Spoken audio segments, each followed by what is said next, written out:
সবেমাত্র মক্কার লোকেরা কালিমা পড়ে মুসলমান হয়েছে, ইসলামের আইন কানুন তেমন জানে না, ইসলামী শরিয়ার সাথে বেশি পরিচিত নয়। এখন যদি বিশ্বনবী চুরির যেই বিধান এটা যদি কায়েম করে হাত যদি কেটে দেয়, না জানি মক্কার লোকেরা আবার বিগড়ে যায়, না জানি মক্কার লোকেরা আবার মুরতাদ হয়ে যায়, না জানি মক্কার লোকেরা ইসলাম থেকে দূরে সরে যায়। চলো চলো সাহাবীরা মিলে পরামর্শ করলেন, চলো বিশ্বনবীর কাছে যে বলি, ও নবী, শুধু কেবলমাত্র একমাত্র এই নারীর জন্য চুরির হাত কাটার বিধানটা আপনি একটু থামিয়ে দেন। চুরির হাত কাটার যে বিধান এইখানে একটু রহিত করে দেন, বাকিগুলা কইরেন মদিনাতে যে চলবে, কিন্তু মক্কায় এবারের জন্য মাফ করে দেন। কিন্তু কে বলবে? এই যে পরামর্শ, সাজেশন, এটা কে দিবে বিশ্বনবীর কাছে? সাহাবারা চিন্তায় পড়ে গেলেন। আল্লাহর নবীর সামনে দাঁড়িয়ে আল্লাহর দেয়া হুদুদ, আল্লাহর দেয়া বিধান থামিয়ে দেওয়া, মাফ করে দেওয়া, এই কথা বিশ্বনবীর সামনে বলার সাহস তো কেউ রাখে না। কেউ কেউ বলল, বিশ্বনবীর পালক পুত্র যায়েদ বিন হারেসার সন্তান উসামারে বিশ্বনবী নাতির মতো আদর করে, বড্ড বেশি ভালোবাসে উসামারে। এজন্য সাহাবারা উসামাকে বলতো হিব্বু রাসূলিল্লাহ, বিশ্বনবীর ভালোবাসা। কি বলতো? সাহাবীরা বললেন, বিশ্বনবীর ভালোবাসা হিব্বু রাসূলিল্লাহ, উসামারে পাঠাও। উসামারে বিশ্বনবী নাতির মতো স্নেহ করে, মায়া করে, ভালোবাসে। আমরা পারবো না, উসামা পারবে। সবাই মিলে ফুলিয়ে ফুসিয়ে ছোট্ট ওসামাকে রাজি করালো। ওসামা, এমন এমন কথা যে তুমি বিশ্বনবীর কাছে বলতে হবে, পারবা নাকি? ওসামা বলে, পারবো। সাইয়েদনা ওসামা রাদিয়াল্লাহু তাআলা আনহু তরুণ সাহাবী বিশ্বনবীর কাছে গেলেন, যে বললেন, নবী, বনু মাখজুমিয়া গোত্রের এক নারী চুরিতে ধরা পড়েছে, এবারের জন্য কি এই মহিলাটারে মাফ করে দিলে হয় না? এবারের জন্য একটু ক্ষমা করা যায় না নবী? বিশ্বনবী বলেন, আতাশফাউ ফি হাদ্দিম মিন হুদুদিল্লাহ, তোমার এত বড় সাহস উসামা, তুমি আল্লাহর হাদ, আল্লাহর দেয়া বিধান, এটার ব্যাপারে সুপারিশ করতে এসেছো? তোমরা কি জানো তোমাদের আগে যত কওম, যত গোত্র, যত জনপদ ধ্বংস হয়েছে তার কারণ ছিল তাদের মধ্যে গরিবরা অন্যায় করলে তারা বিচার করত, আর ধনীরা অন্যায় করলে তারা মাফ করে দিত। খবরদার! ওয়া আইমুল্লাহ লাউ আন্না ফাতিমাতা বিনতি মুহাম্মাদিন সারাকাত লাকাতা মুহাম্মাদুন ইয়াদাহা। বিশ্বনবী বললেন, ওরে ওসামা, বানু মাখজুমিয়ার ওই প্রেস্টিজিয়াস এন্ড ডিগনিফাইড ফ্যামিলির মেয়ে তো দূর কি বাত, অনেক দূরের কথা। জেনে রেখো ওসামা, আমার কলিজার টুকরা নয়নের পুটুলি ফাতেমাও যদি মক্কার জমিনে আজকে এই চুরির দায়ে ধরা পড়তো, আমি বিশ্বনবী মুহাম্মাদুর রাসূলুল্লাহ ধরে ফাতেমার ডান হাতটা কেটে দিতে এক বিলম্ব দেরি করতাম না। ইন্নাল্লাহা ইয়া'মুরু বিল আদল,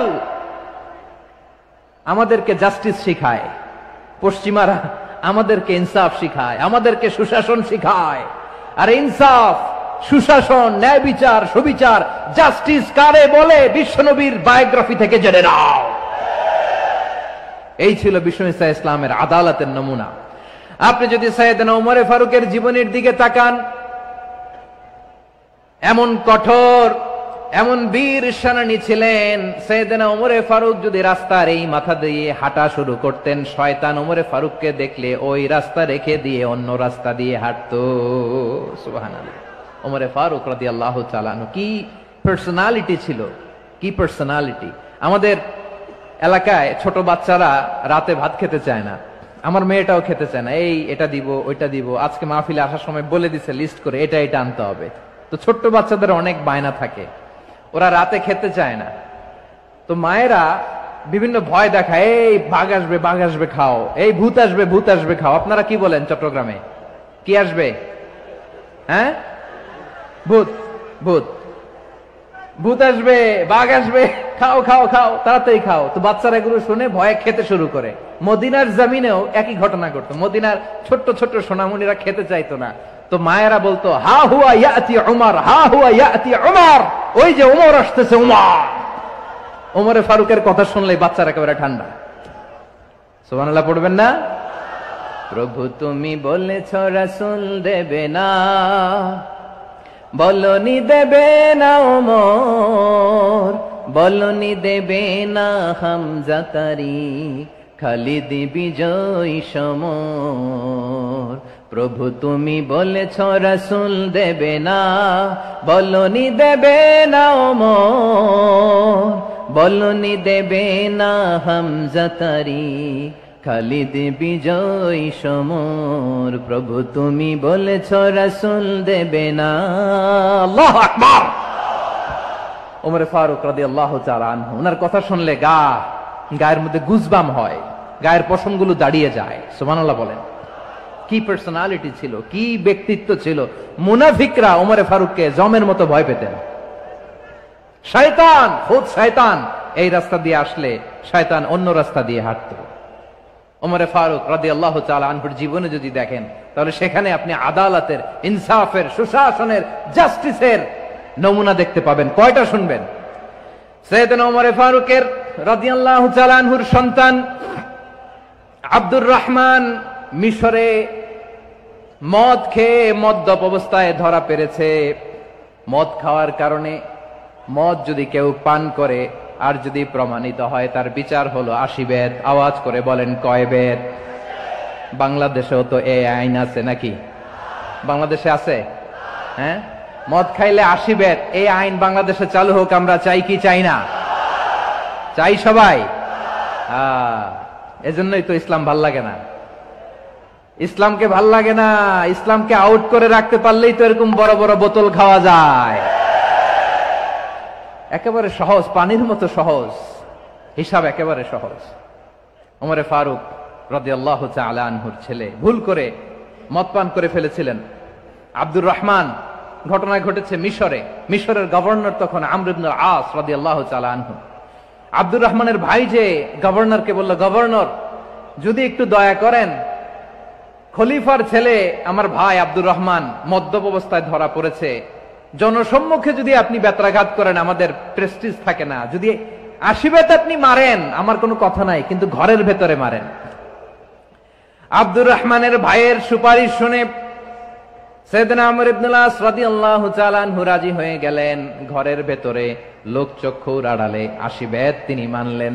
কিন্তু ঘটনাক্রমে এই কথা লুকিয়ে লুকিয়ে ঘরের ভেতরে 80 বেত মারার কথা সাইয়েদনা ওমর ফারুক মদিনা থেকে জানতে পারলেন। মদিনা থেকে তিনি ফরমান জারি করলেন, এই বিচার যেমনটি আমর ইবনে আস আদায় করেছে, এটা প্রকৃতপক্ষে আদায় হয় নাই।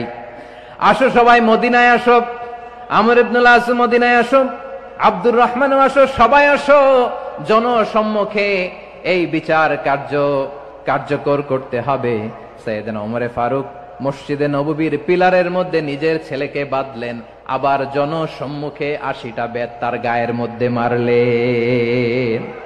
মাজমুয়ে ফাতাওয়া ইবনে তাইমিয়া রাহিমাহুল্লাহ উনি এটা নকল করেছেন। এটা সবচেয়ে বিশুদ্ধ মত। আর অনেক মত আছে, মারা গেছে কবরের উপর, ওগুলো বাদই দিলাম।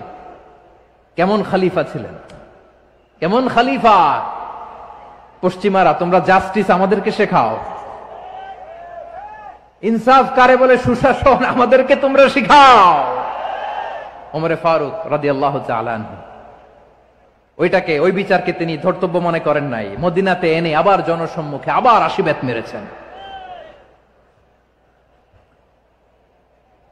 মিশরে ওমর ফারুক রাদিয়াল্লাহু তাআলা আনহু আমর ইবনে আসকে গভর্নর করে পাঠালেন।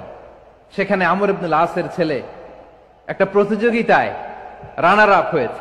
এক মিশরি সেখানে চ্যাম্পিয়ন হয়েছে। রানার আপ বুঝতে পেরেছেন তো?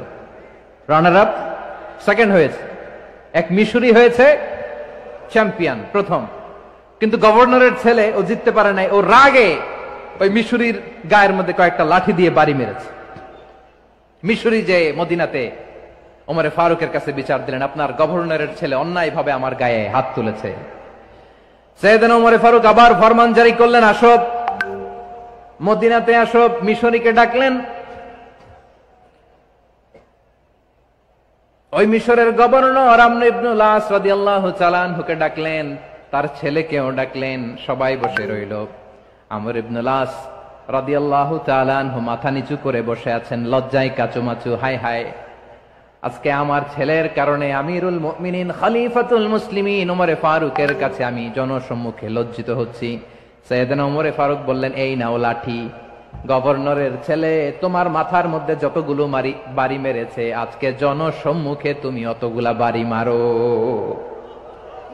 মিশরি বলে, থাক, আপনি যে ডেকে আনছেন সবার সামনে এটা বলছেন, এতেই আমি খুশি। আল্লাহু আকবার। আপনার মহানুভবতা দেখে আমি খুশি, আর অপমানের দরকার নাই।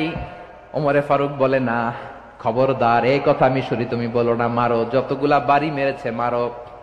বাধ্য হয়ে মিশরি আমর ইবনুল আসের সামনে ওনার কলিজার টুকরা সন্তানের মাথার মধ্যে বাড়ি মারতে আরম্ভ করলেন। ঠিক যতগুলা বাড়ি গভর্নরের ছেলে, আমর ইবনুল আসের ছেলে মিশরির গায়ে মেরেছিল, মাথায় মেরেছিল, মিশরি গুনে গুনে ততটা মারলেন। এই দৃশ্য দেখে ওমরে ফারুক রেগে মেগে আগুন, রাগের চোটে রাগ সামলাতে না পেরে, আর নিজেকে সামলাতে না পেরে মিশরিরে বললেন, ছেলেরে মারা শেষ হয়ে গেলে এবার বাবার টাক মাথার মধ্যে কয়েকটা বাড়ি মার। রাগের চোটে, আউট অফ অ্যাঙ্গার, রাগের চোটে, যে আমার পাঠানো গভর্নর আমর ইবনুল আস তার ছেলেকে কেন আদব তারবিয়া কেন শিক্ষা দিতে পারে না, ছেলেরে মারা হইলে এবার আমর ইবনুল আসের মাথার মধ্যে দুইটা মারো। এটা রাগে বলেছেন, এটা শাস্তি হিসেবে না। সুবহানাল্লাহ পড়ে। তোমরা আমাদেরকে সুশাসন শিখাও, আমাদেরকে সুশাসন শিখাও। বিশ্বনবী বলেন, আদল এটা যেন তেন বিষয় না, এটা দিয়েই মানবিক সমাজ গড়তে হবে। আল্লাহ তাআলা কিয়ামতের কঠিন ময়দানে, যেদিন স্বামী স্ত্রীকে চিনবে না, স্ত্রী স্বামীকে দেখে পালিয়ে যাবে, বন্ধু বন্ধুরে চিনবে না, পীর সাহেব মুরিদরে চিনবে না, মুরিদ পীর সাহেবরে চিনবে না, দলের কর্মী তার নেতারে চিনবে না,